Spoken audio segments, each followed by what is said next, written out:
This is after the Catastrophe, written by Jung published in 1946. This is the first time since 1936 that the fate of Germany again drives me to take up my pen. The quotation from the Voluspo, with which I ended the article I wrote at that time about Wotan murmuring with Mimer's head, pointed prophetically to the nature of the coming apocalyptic events. The myth has been fulfilled, and the greater part of Europe lies in ruins. Before the work of reconstruction can begin, there is a good deal of clearing up to be done, and this calls above all for reflection. Questions are being asked on all sides about the meaning of the whole tragedy. People have even turned to me for explanation, and I have had to answer them there and then to the best of my ability. But as the spoken word very quickly gives rise to legends, I have decided, not without considerable hesitations and misgivings, to set down my views once again in the form of an article. I am only too well aware that Germany presents an immense problem, and that the subjective views of a medical psychologist can touch on only a few aspects of this gigantic tangle of questions. I must be content with a modest contribution to the work of clearing up without even attempting to look as far ahead as reconstruction.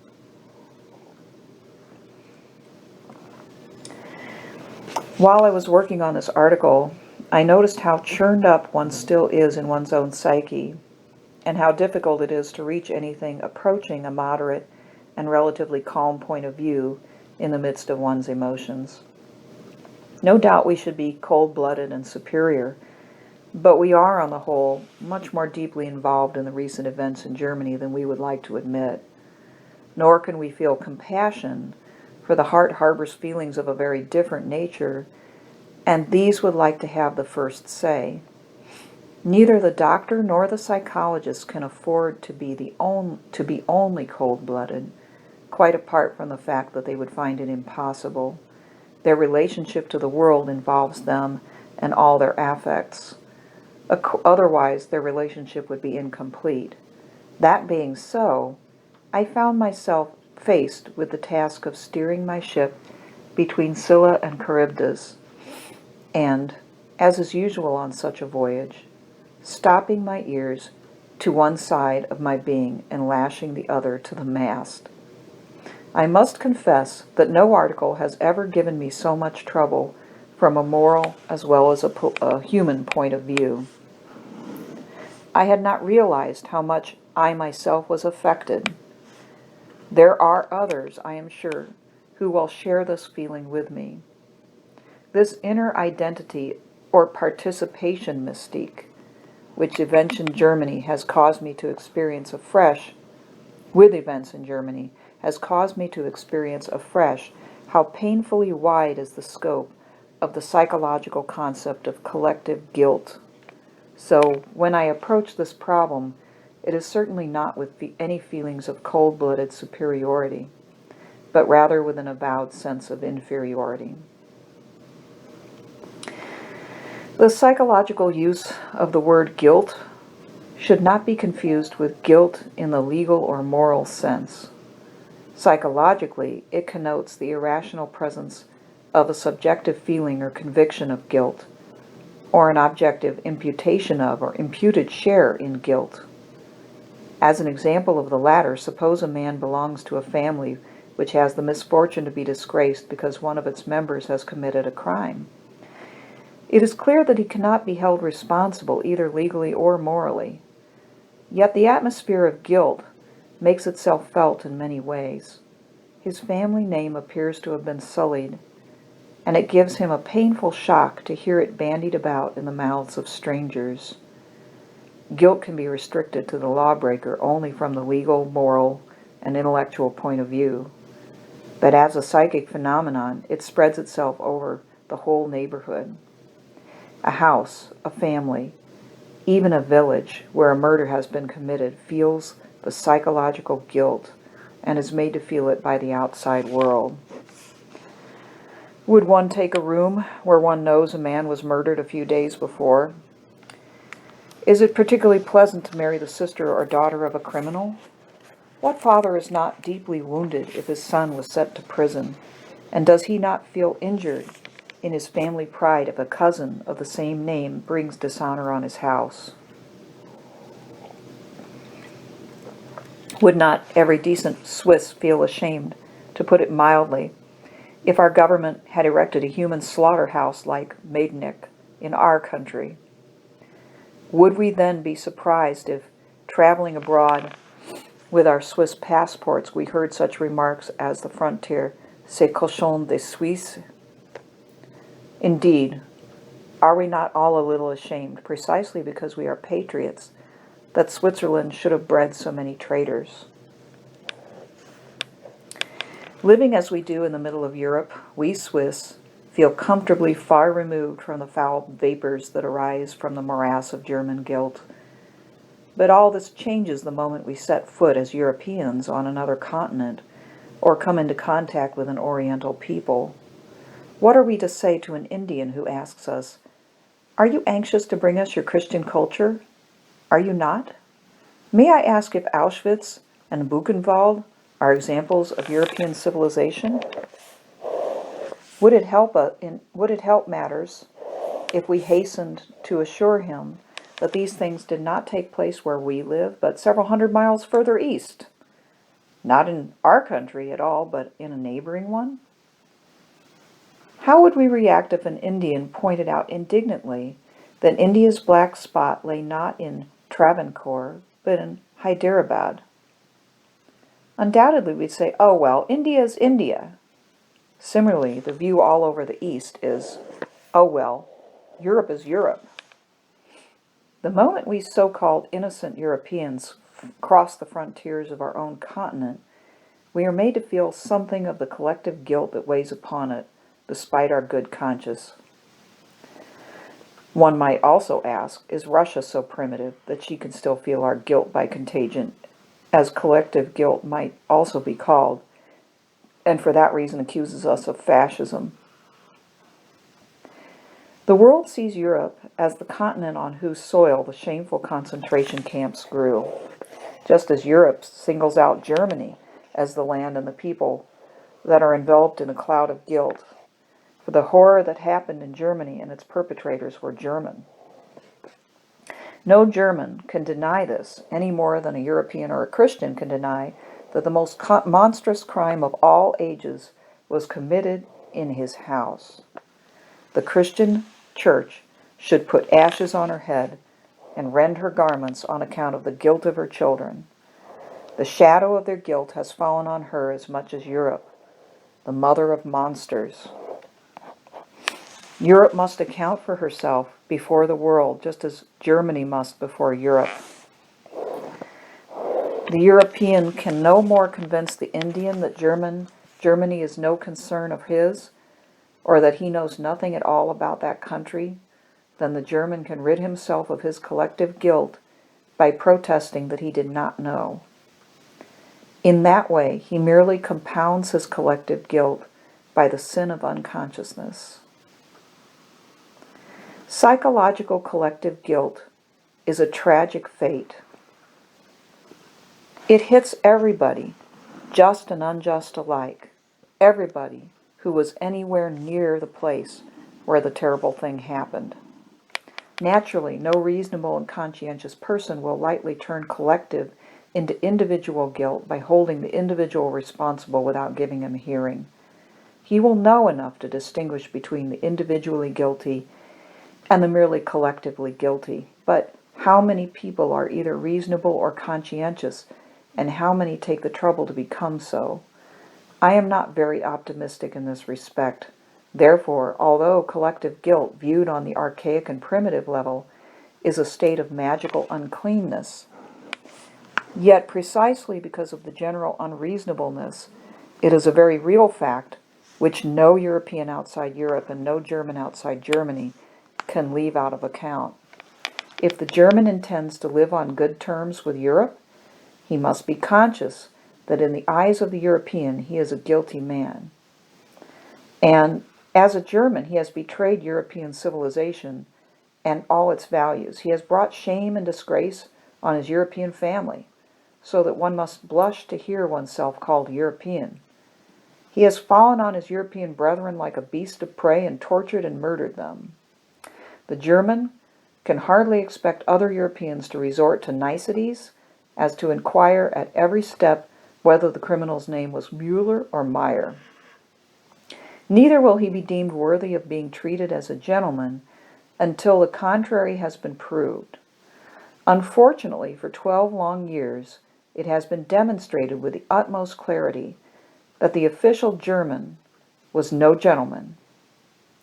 If a German is prepared to acknowledge his moral inferiority as collective guilt before the whole world, without attempting to minimize it or explain it away with flimsy arguments, then he will stand a reasonable chance after a time of being taken for more or less a decent man. It may be objected that the whole concept of psychological collective guilt is a prejudice and a sweepingly unfair condemnation. Of course it is, but that is precisely what constitutes the irrational nature of collective guilt. It cares nothing for the just and the unjust. It is the dark cloud that rises up from the scene of an unexpiated crime. It is a psychic phenomenon, and it is therefore no condemnation of the German people to say that they are collectively guilty, but simply a statement of fact. Yet, if we penetrate more deeply into the psychology of this phenomenon,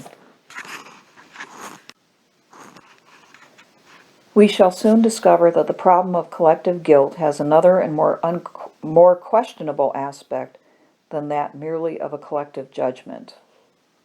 Since no man lives within his own psychic spheres like a snail in its shell, separated from everybody else, but is connected with his fellow men by his unconscious humanity, no crime can ever be what it appears to our consciousness to be, an isolated psychic happening.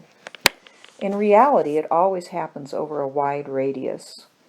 The sensation aroused by a crime, the passionate interest in tracking down the criminal, the eagerness with which the court proceedings are followed, and so on, all go to prove the exciting effect which the crime has on everybody who is not abnormally dull or apathetic.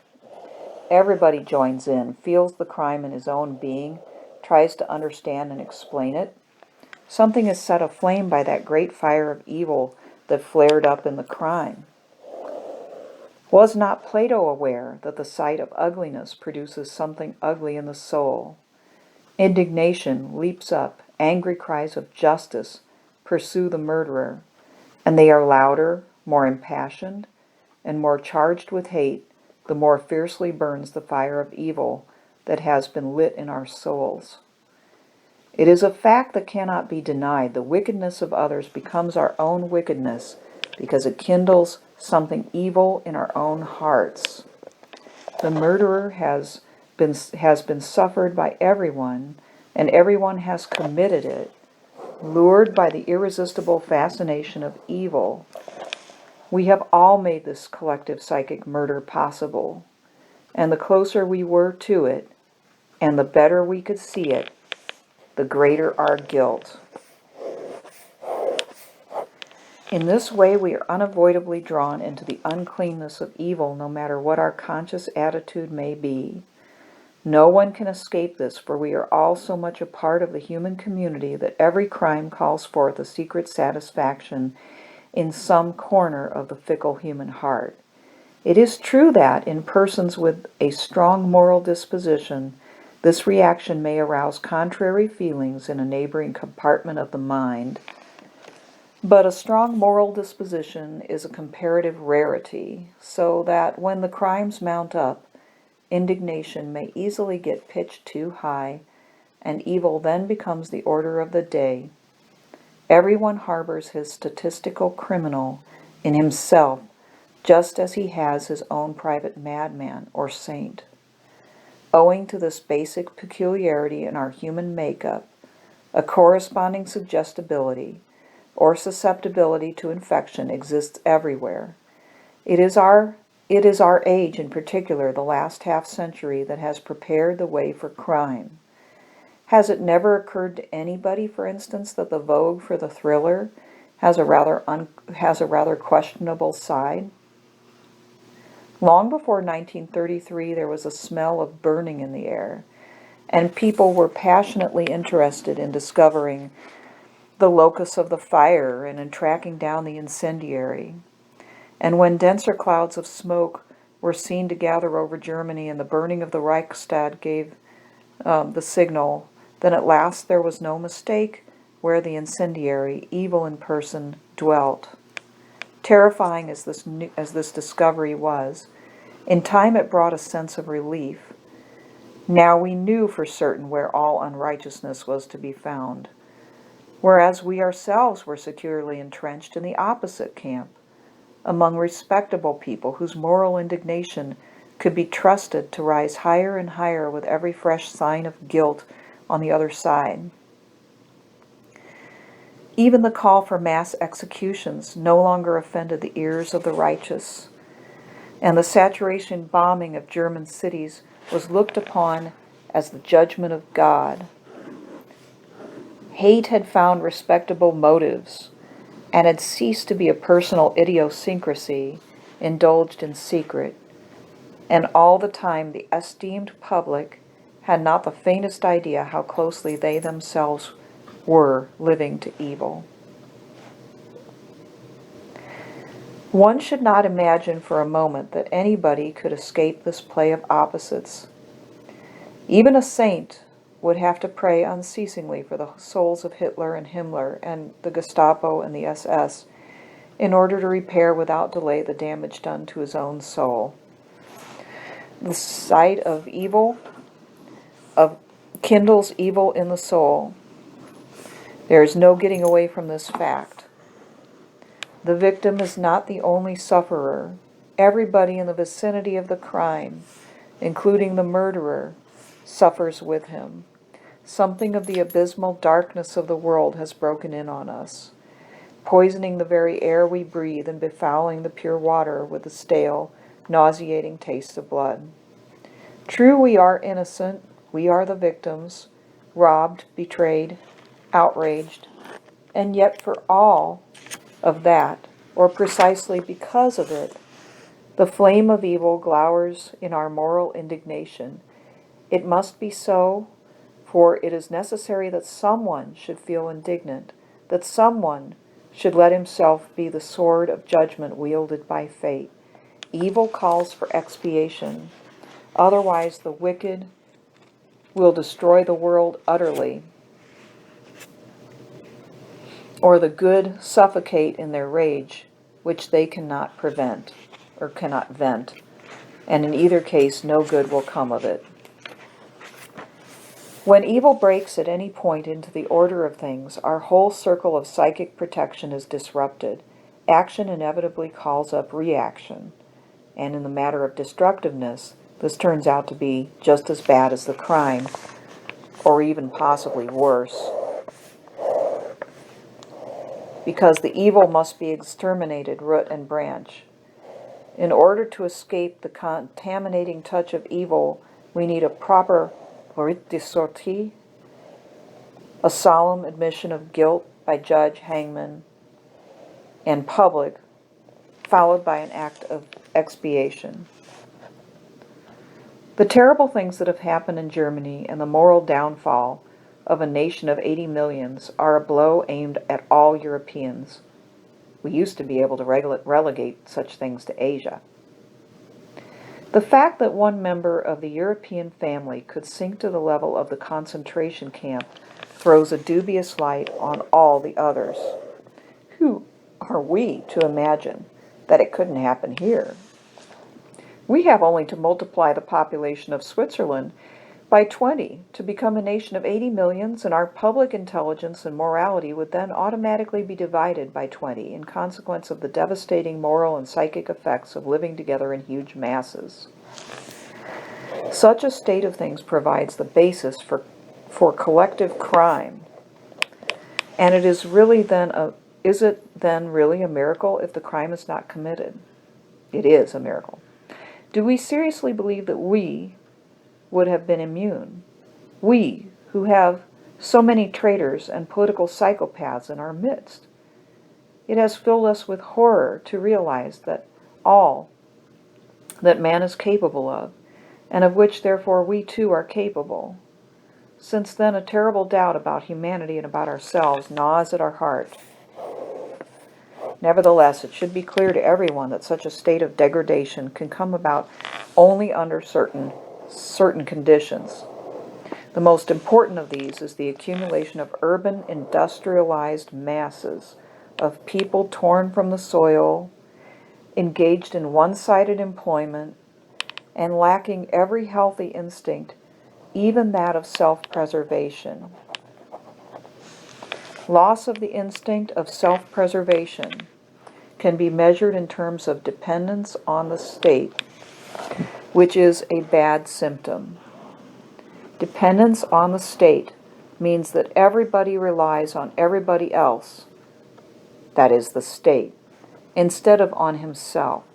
Every man hangs on to the next and enjoys a false feeling of security, for one is still hanging in the air, even when hanging in the company of 10,000 other people.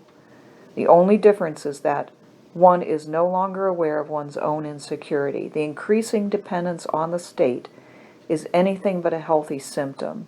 It means that the whole nation is in a fair way to become a herd of sheep, constantly relying on a shepherd to drive them into good pastures.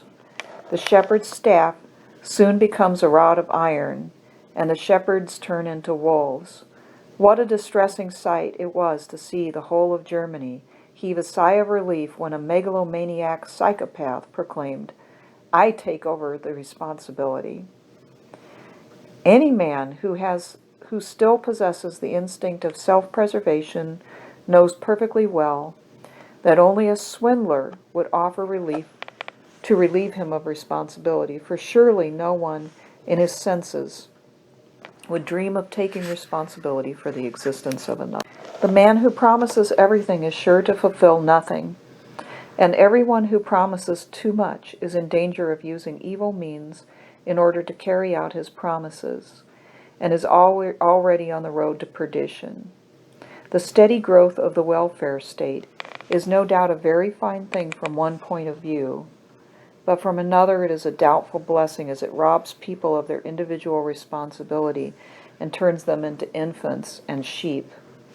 Besides this, there is the danger that the capable will simply be exploited by the irresponsible, as happened on a huge scale in Germany. The citizen's instinct of self-preservation should be safeguarded at all costs, for once a man is cut off from the nourishing roots of instinct, he becomes the shuttlecock of every wind that blows. He is then no better than a sick animal, demoralized and degenerate, and nothing short of a catastrophe can bring him back to health.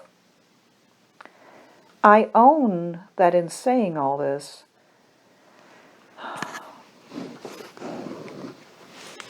I feel rather like the prophet who, according to Josephus, lifted up his voice in lamentation over the city as the Romans laid siege to Jerusalem.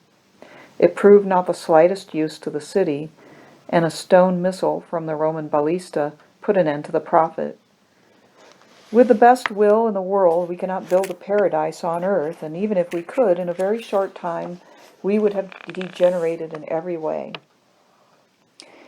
We would take delight in destroying our paradise, and then, just as foolishly, marvel at what we had done.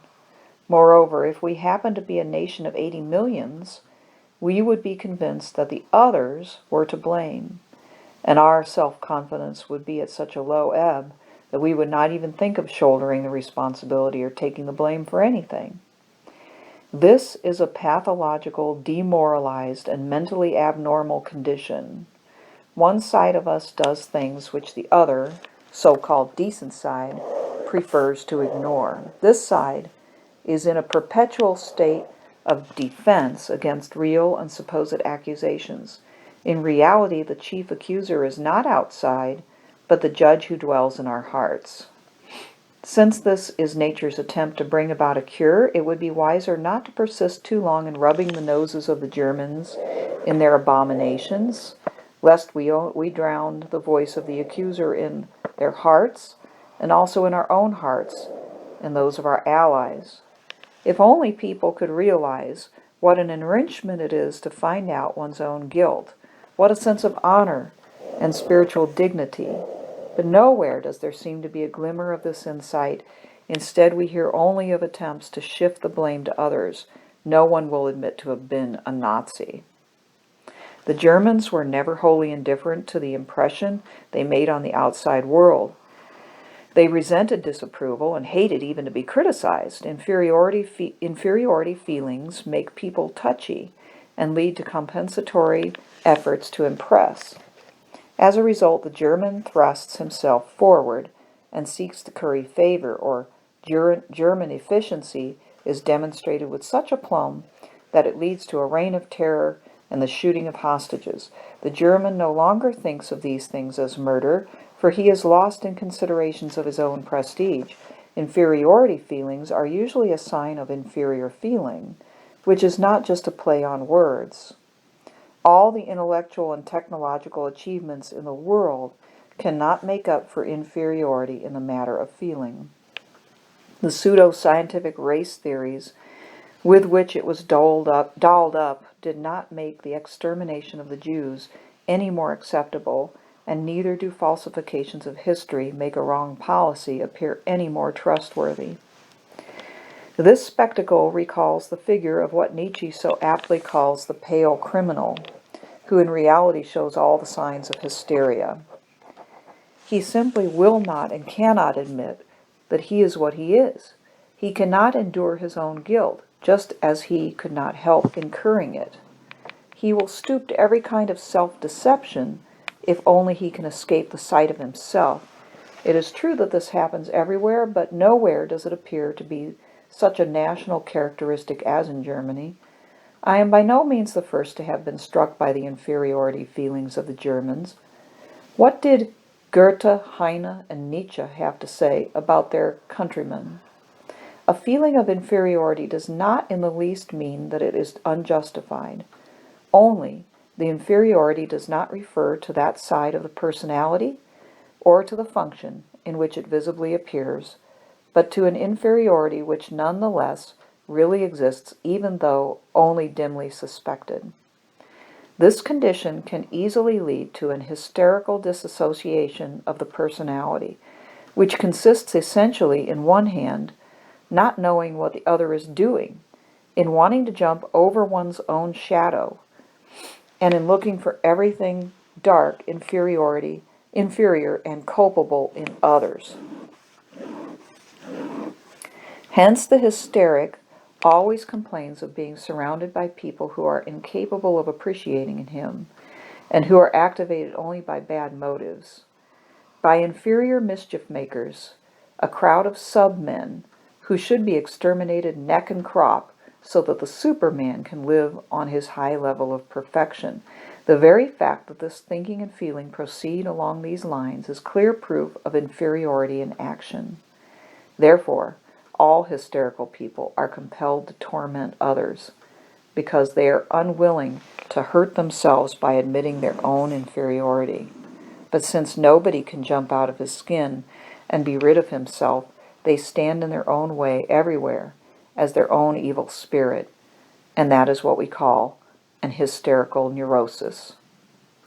All these pathological figures, complete lack of insight into one's own character, autoerotic self-admiration and self-extenuation, denigration and terrorization of one's fellow men, how contemptuously Hitler spoke of his own people, projection of the shadow, lying, falsification of reality, determination to impress by fair means or foul, bluffing, and double-crossing, all these were united in the man who was diagnosed clinically as an hysteric, and whom a strange fate chose to be the political, moral, and religious spokesperson of Germany for 12 years.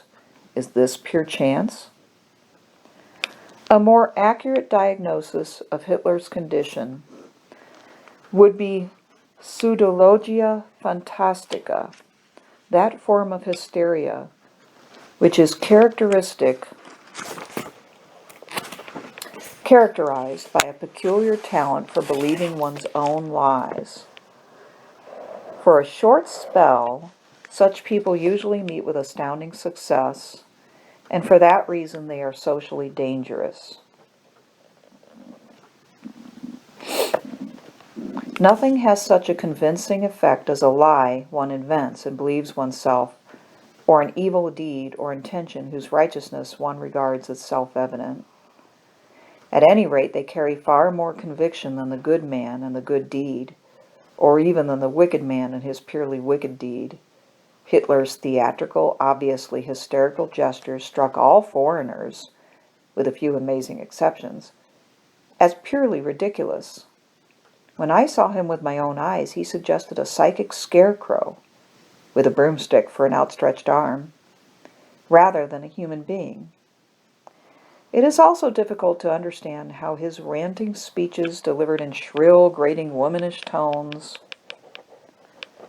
thanks a lot, could have made such an impression, but the German people would never have been taken in and carried away so completely if this figure had not been a reflected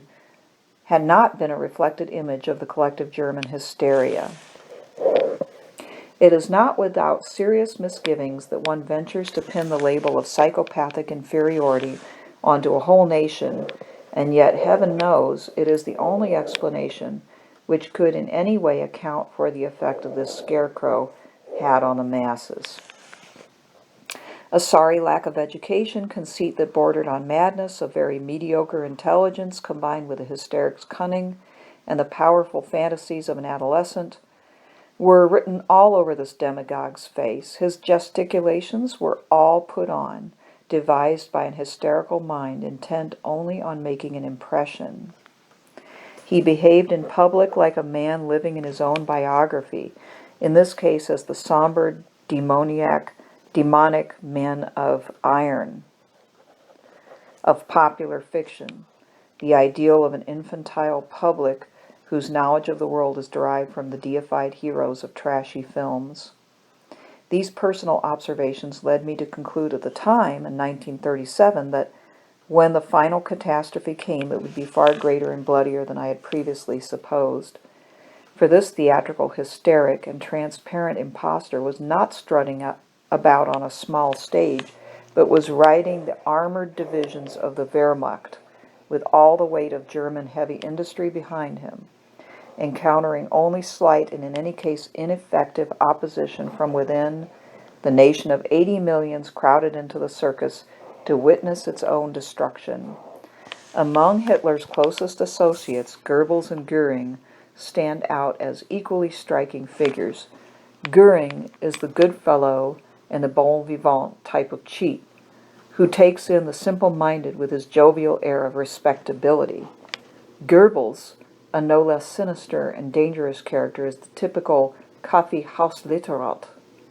That's a coffee house literati, I believe, and card sharper, handicapped, and at the same time branded by nature. Any one partner in this whole unholy trinity should have been enough to make any man whose instincts were not warped across himself 3 times. But what in fact happened? Hitler was exalted to the skies, and there were even theologians who looked upon him as the savior. Göring was popular on account of his weaknesses. Few people would believe his crimes. Goebbels was tolerated because many people think that lying is inseparable from success and that success justifies everything. 3 of these types at one time were really the limit, and one is at a loss to imagine how anything quite so monstrous ever came to power. But we must not forget that we are judging from today, from a knowledge of the events which led to the catastrophe. Our judgment would certainly be very different had our information stopped short at 1933 or 1934. At that time in Germany as well as in Italy, there were not a few things that appeared plausible and seemed to speak in favor of the regime.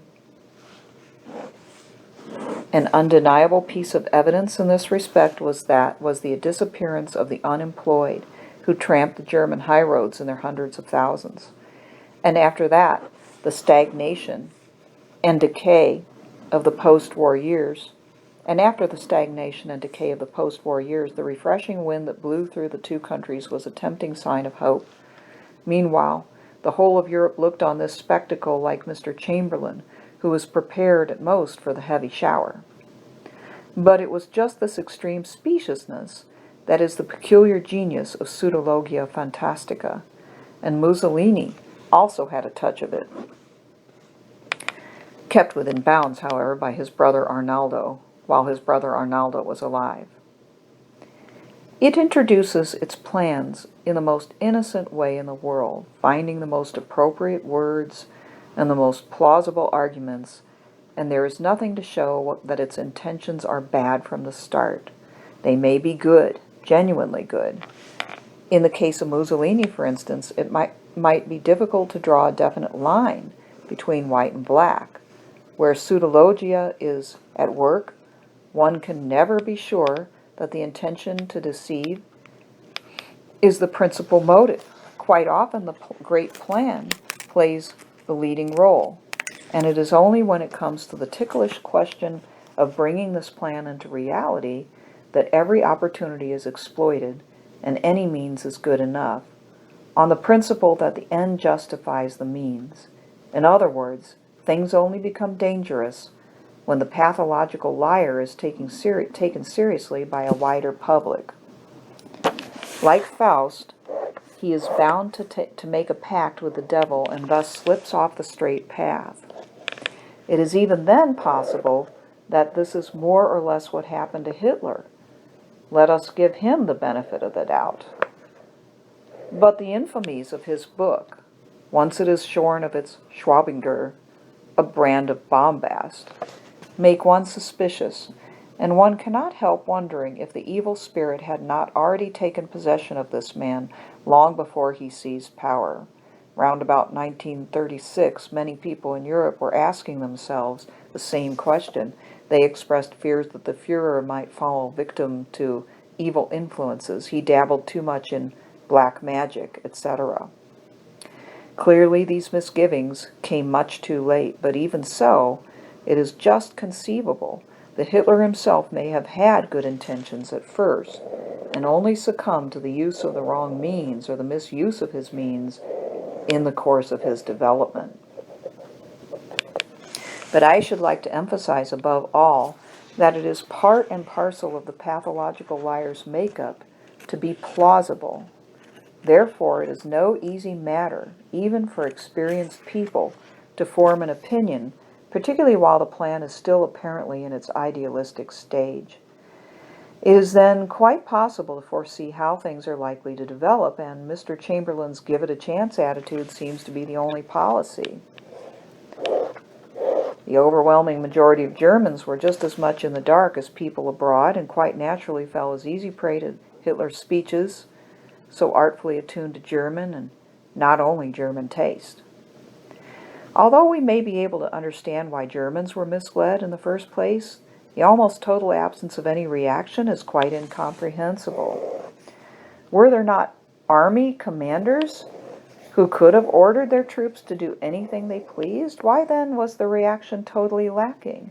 I can only explain this as the outcome of a peculiar state of mind, a passing or chronic disposition which, in an individual, we call hysteria.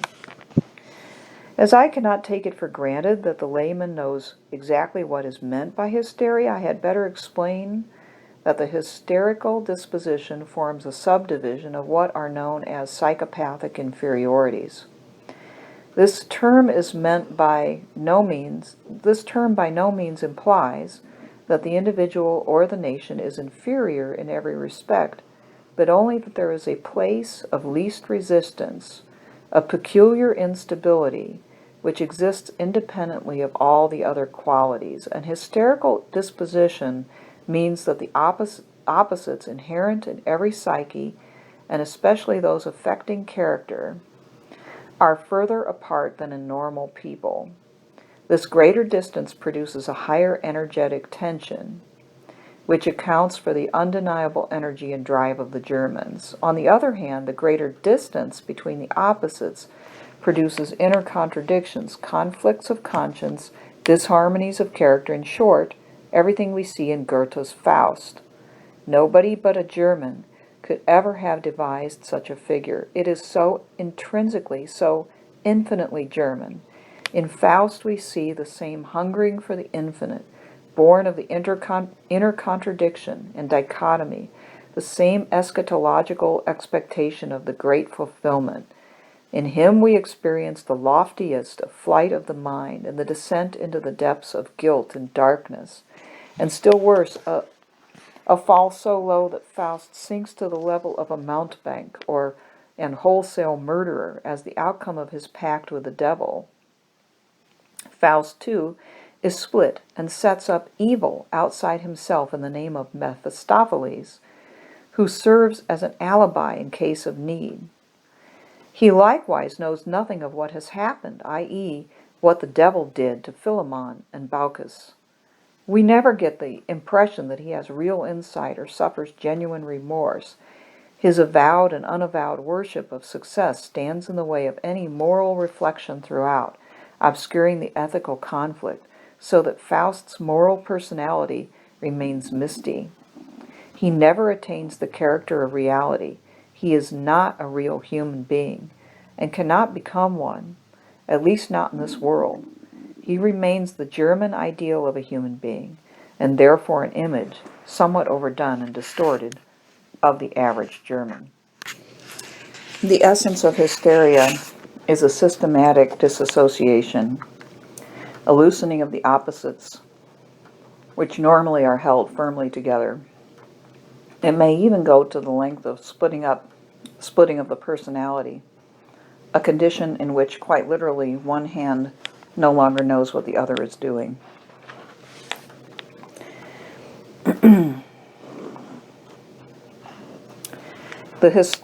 As a rule, there is an amazing ignorance of the shadow. The hysteric is only aware of his good motives, and when the bad ones can no longer be denied, he becomes the unscrupulous Superman and Herrenmensch, who fancies he is ennobled by the magnitude of his aim. Ignorance of one's other side creates a great inner insecurity. One does not really know who one is. One feels inferior somewhere, and yet does not wish to know where the inferiority lies, with the result that a new inferiority is added to the original one. This sense of insecurity is the source of the hysteric's prestige psychology, of his need to make an impression, to flaunt his merits and insist on them, of his insatiable thirst for recognition, admiration, adulation, and longing to be loved. NB. It is the cause of that loud-mouthed arrogance, uppishness, insolence, and tactlessness by which so many Germans who at home grovel like dogs win a bad reputation for their countrymen abroad. Insecurity is also responsible for their tragic lack of civic courage, criticized by Bismarck. One need only recall the pitiable mode of the German generals, pitiable role. The lack of reality, so striking in Faust, produces a corresponding lack of realism in the German. He merely talks of it, boasting of his ice-cold realism, which in itself is enough to expose his hysteria. His realism is nothing but a pose, a stage realism. He merely acts the part of one who has a sense of reality.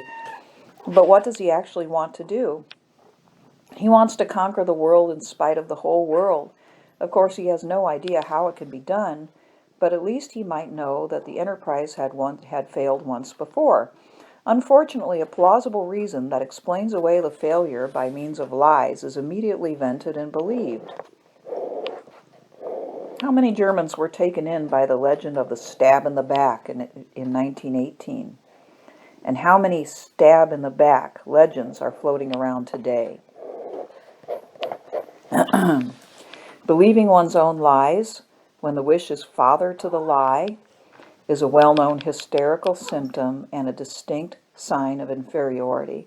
One would have thought that the bloodbath of the First World War would have been enough, but not a bit of it. Glory, conquest, and bloodthirstiness alike act as a smokescreen on the German mind, so that reality, only dimly perceived at best, was completely blotted out. In an individual, we call this sort of thing an hysterical twilight state. When a whole nation finds itself in this condition, it will follow a mediumistic furor over the housetops with the sleepwalker's assurance, only to land in the street with a broken back. Supposing we Swiss had started such a war and had thrown all our experience, all warnings, and all our knowledge of the world to the winds as blindly as the Germans, and had finally gone to the length of establishing an original edition of Buchenwald in our country. We should no doubt feel very disagreeably surprised if a foreigner declared that the Swiss were one and all completely mad. No reasonable person would be surprised at such a verdict, but can we say it about Germany? I wonder what the Germans themselves think. All I know is that at the time of the censorship in Switzerland, we were not permitted to say these things aloud. And now it seems we cannot say them out of consideration for Germany, which is laid so low. When on earth, I should like to ask, may one venture to form an opinion of one's own? To my mind, the history of the last 12 years is the case chart of an hysterical patient. The truth should not be withheld from him, for when the doctor makes a diagnosis, he does so as part of his effort to find the remedy, and not in order to hurt, degrade, or insult the sufferer. A neurosis or a neurotic disposition is not a disgrace. It is a handicap, and sometimes merely a façon de parler. It is not a fatal disease, but it does grow worse to the degree that one is determined to ignore it. When I say that the Germans are psychically ill, it is surely kinder to say than saying that they are criminals. I have no wish to irritate the notorious sensitiveness of the hysteric, but there comes a time when we can no longer afford to gloss over all the painful symptoms and to help the patient forget what has happened, merely in order that his pathological condition should remain undisturbed. I would not like to insult the healthy-minded and decent German by suspecting him of being a coward who runs away from his own image. We should do him the honor of treating him like a man and telling him the truth, and not conceal from him that our soul is cut to the quick by the terrible things that happened in his country and were perpetrated by the Germans in Europe. We are hurt and indignant and have no particular feelings of loving kindness, nor can any amount of determination and willpower twist these sentiments into a Christian love of your neighbor. For the sake of the healthy-minded and decent Germans, one should not attempt to do so. They would surely prefer the truth to insulting forbearance. Hysteria is never cured by hushing up the truth, whether in an individual or in a nation. But can we say that a whole nation is hysterical? We can say it as much or as little of a nation as of an individual. Even the craziest person is not completely crazy. Quite a number of his functions are still normal, and there may even be times when he himself is fairly normal too. This is even truer of hysteria, where there is really nothing wrong except exaggerations and excesses on the one hand, and weaknesses or temporary paralysis of normal functions on the other. In spite of his psychopathic condition, the hysteric is very near normal. We may therefore expect many parts of the psychic body politic to be entirely normal even though the overall picture can only be described as hysterical. The Germans undoubtedly have their own peculiar psychology which distinguishes them from their neighbors, in spite of the many human qualities which they share with all mankind. Have they not demonstrated to the world that they consider themselves the Herrenvolk, with the right to disregard every human scruple? They have labeled other nations inferior and done their best to exterminate them. In view of these terrible facts, it is a mere bagatelle to turn the tables on the Herrenvolk and apply the diagnosis of inferiority to the murderer instead of the murdered, while remaining fully conscious that one is injuring all those Germans who suffered their nation's tribulation with open eyes. It does indeed hurt one to hurt others. But as Europeans, a brotherhood which includes the Germans, we are wounded. And if we wound in return, it is not with the intention of torturing, but, as I said earlier, of discovering the truth. As in the case of collective guilt, the diagnosis of its mental condition extends to the whole nation, and indeed to the whole of Europe, whose mental condition for some time past has hardly been normal. Whether we like it or not, we are bound to ask, what is wrong with our art, that most delicate of all instruments for reflecting the national psyche? How are we to explain the blatantly pathological element in modern painting, atonal music, the far-reaching influence of Joyce's fathomless Ulysses? Here we already have the germ of what was to become a political reality in Germany. The European, or rather the white man in general, is scarcely in a position to judge of his own state of mind. He is too deeply involved. I had always wanted to see Europeans through other eyes, and eventually I was able on my many journeys to establish sufficiently close relationships with non-Europeans to see the European through others' eyes. The white man is nervous, restless, hurried, unstable, and in the eyes of non-Europeans possessed by the craziest ideas in spite of his energy and gifts, which give him the feeling of being infinitely superior. The crimes he has committed against the colored races are legion, though obviously this is no justification for any fresh crime, just as the individual is no better for being in a vast company of bad people. Primitives dread the sharply focused stare in the eye of the European, which seems to them like the evil eye. A Pueblo chieftain once confided to me that he thought all Americans, the only white men he knew, were crazy, and the reasons he gave for this view sounded exactly like a description of people who were possessed. Well, perhaps we are. For the first time since the dawn of history, we have succeeded in swallowing the whole of primitive animism into ourselves, and with it the spirit that animated nature. Not only were the gods dragged down from their planetary spheres and transformed into chthonic demons, but under the influence of scientific enlightenment, even this band of demons, which at the time of Paracelsus still frolicked happily in mountains and woods and rivers and human dwelling places, was reduced to a miserable remnant and finally vanished altogether. From time immemorial, nature was always filled with spirit. Now, for the first time, we are living in a lifeless nature bereft of gods. No one will deny the important role which the powers of the human psyche, personified as gods, played in the past.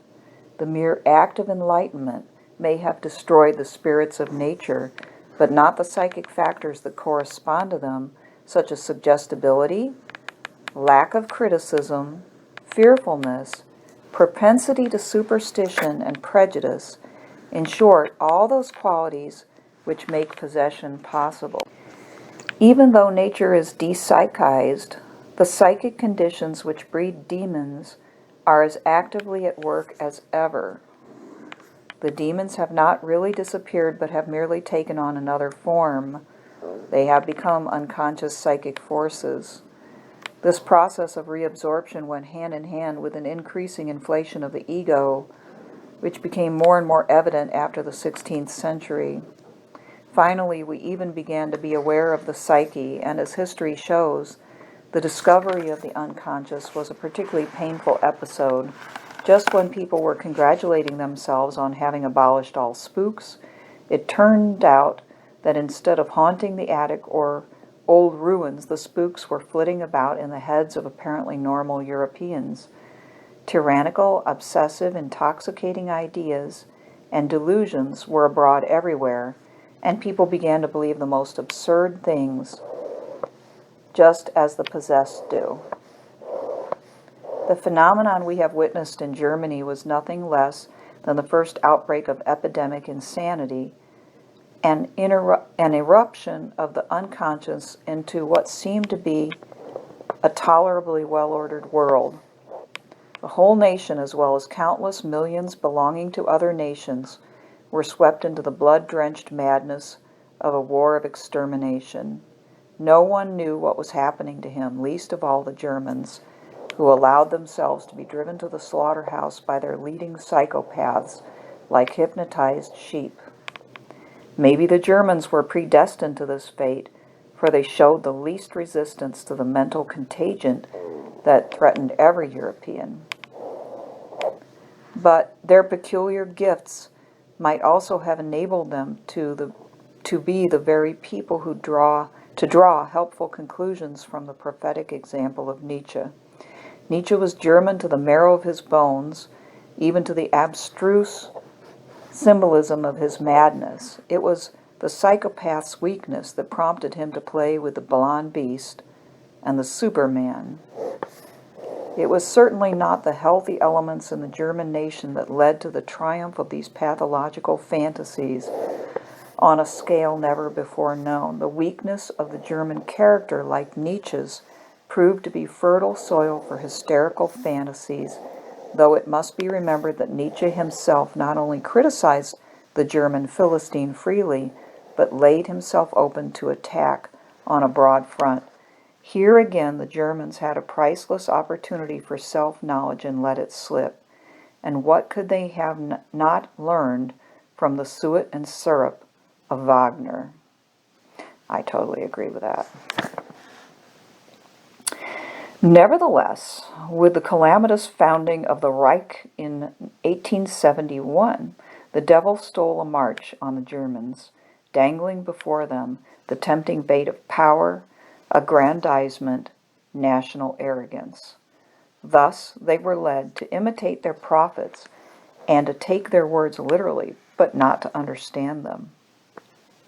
And so it was that the Germans allowed themselves to be deluded by those disastrous fantasies and succumb to the age-old temptations of Satan instead of turning to their abundant spiritual potentialities, which, because of their greater tension between the inner opposites, would have stood them in good stead. But their Christianity forgotten, they sold their souls to technology, exchanged morality for cynicism, and dedicated their highest aspirations to the forces of destruction. Certainly everybody else is doing much the same thing, but even so, there really are chosen people who have no right to do such things because they should be striving for higher treasures. At any rate, the Germans are not among those who may enjoy power and possessions with impunity. Just think for a moment what anti-Semitism means for the German. He is trying to use others as a scapegoat for his own greatest fault. This symptom alone should have told him that he had got onto a hopelessly wrong track. After the last World War, the world should have begun to reflect, and above all Germany, which is the nerve center of Europe, but the spirit turned negative, neglected the decisive questions, and sought solutions in its own negation. How different it was at the time of the Reformation. Then the spirit of Germany rose manfully to the needs of Christendom. Well, as we might expect from the German tension of opposites, was somewhat too extreme. But at least this spirit did not shrink from its own problems. Goethe, too, was a prophet when he held up before his people the example of Faust's pact with the devil and the murder of Philemon and Baucis. If, as Burckhardt said, Faust strikes a chord in every German soul, this chord has certainly gone on ringing. We hear it echoing in Nietzsche's Superman, the amoral worshippers of instinct, whose God is dead and who presumes to be God himself, or rather a demon 6,000 feet beyond good and evil, 6,000 feet beyond good and evil. And Nietzsche? Helen has vanished in Hades, and Eurydice will never return. Already we behold the fateful travesty of the denied Christ. The sick prophet is himself the crucified. And going back still further to the dismembered Dionysius Zagreus.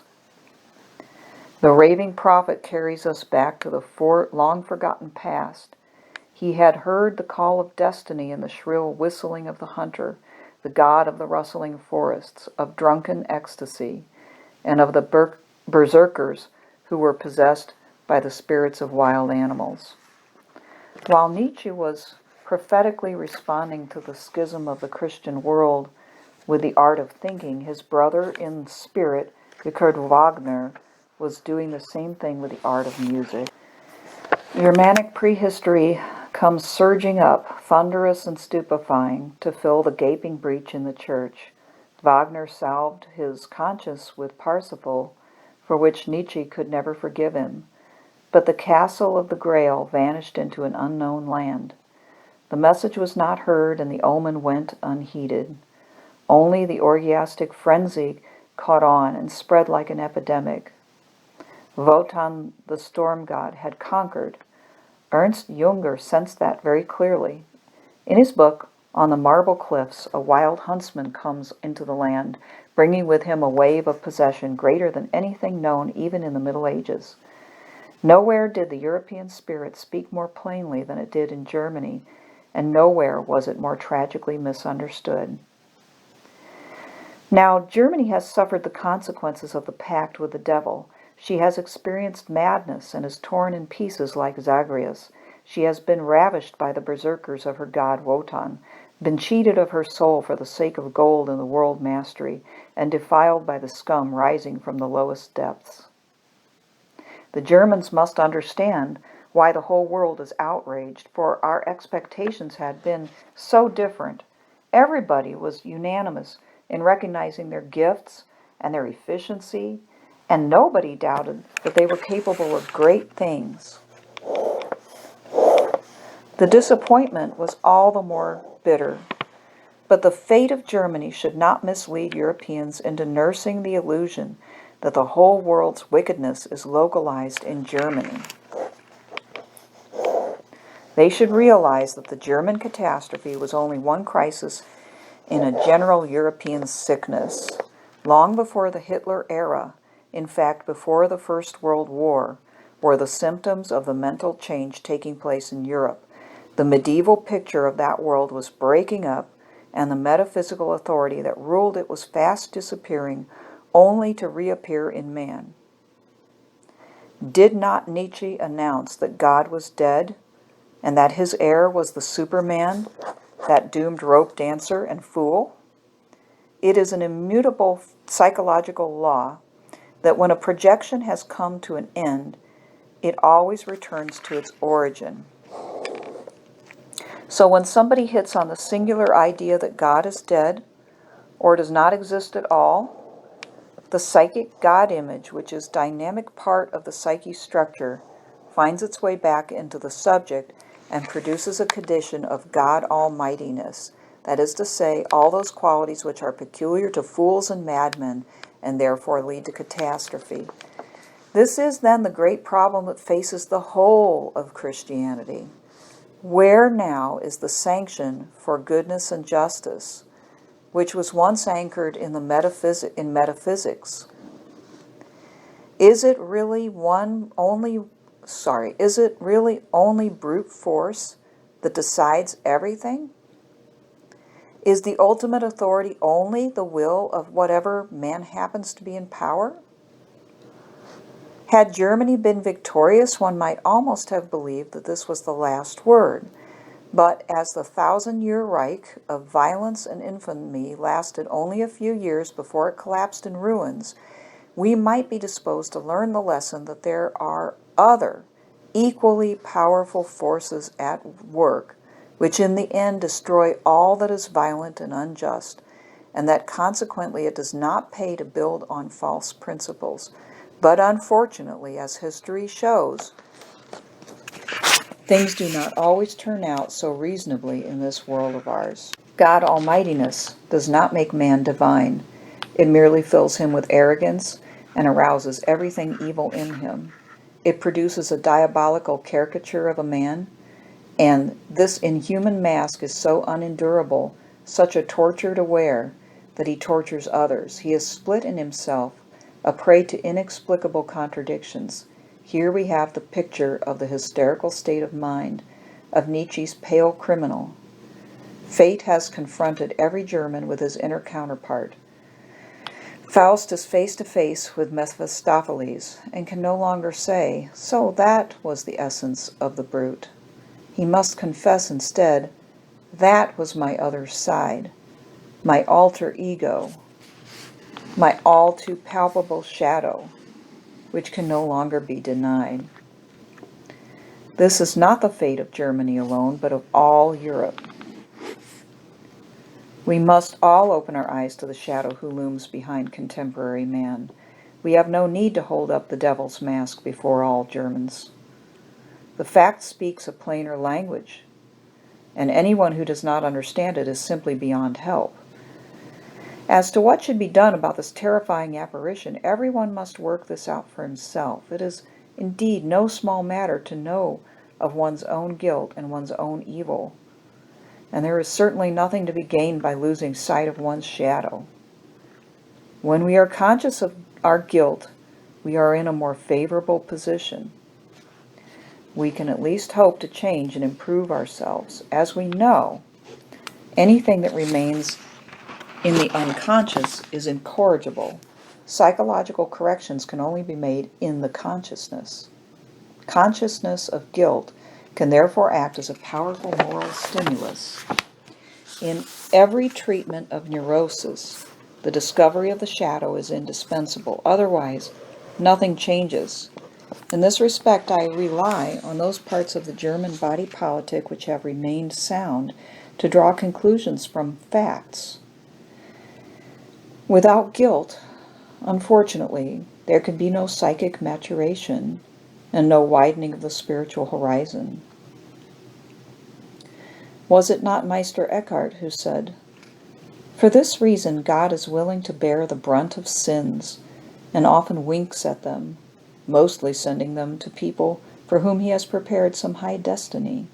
See, who was dearer to our Lord or more intimate with him than his apostles? Not one of them fell into mortal sin, and all were mortal sinners." I should read that again. Not one of them but fell into mortal sin, and all were mortal sinners. Where sin is great, grace doth much more abound. Such an experience brings about an inner transformation, and this is infinitely more important than political and social reforms, which are all valueless in the hands of people who are not at one with themselves. This is a truth which we are forever forgetting, because our eyes are fascinated by the conditions around us and riveted on them instead of examining our own heart and conscience. Every demagogue exploits this human weakness when he points with the greatest possible outcry to all the things that are wrong in the outside world. But the principal, and indeed the only thing that is wrong with the world, is man. If the Germans today are having a hard time of it outwardly, fate has at least given them a unique opportunity of turning their eyes inward to the inner man. In this way they might make amends for a sin of omission, of which our whole civilization is guilty. Everything possible has been done for the outside world. Science has been refined to an unimaginable extent. Technical achievement has reached an almost uncanny degree of perfection. But what of man, who expected to administer all these blessings in a reasonable way? He has simply been taken for granted. No one has stopped to consider that neither morally nor psychologically is he in any way adapted to such changes. As blithely as any child of nature, he sets out enjoying these dangerous playthings, completely oblivious of the shadow lurking behind him, ready to seize them in a greedy grasp and turn them against a still infantile and unconscious humanity. And who has had a more immediate experience of this feeling of helplessness and abandonment to the clutches of darkness than the German who fell into the clutches of the Germans? If collective guilt could only be understood and accepted, a great step forward would have been taken. But this alone is no cure, just as no neurotic is cured by mere understanding. The question remains, how am I to live with this shadow? What attitude is required if I am able to live in spite of evil?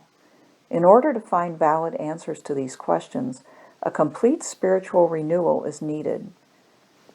And this cannot be given gratis.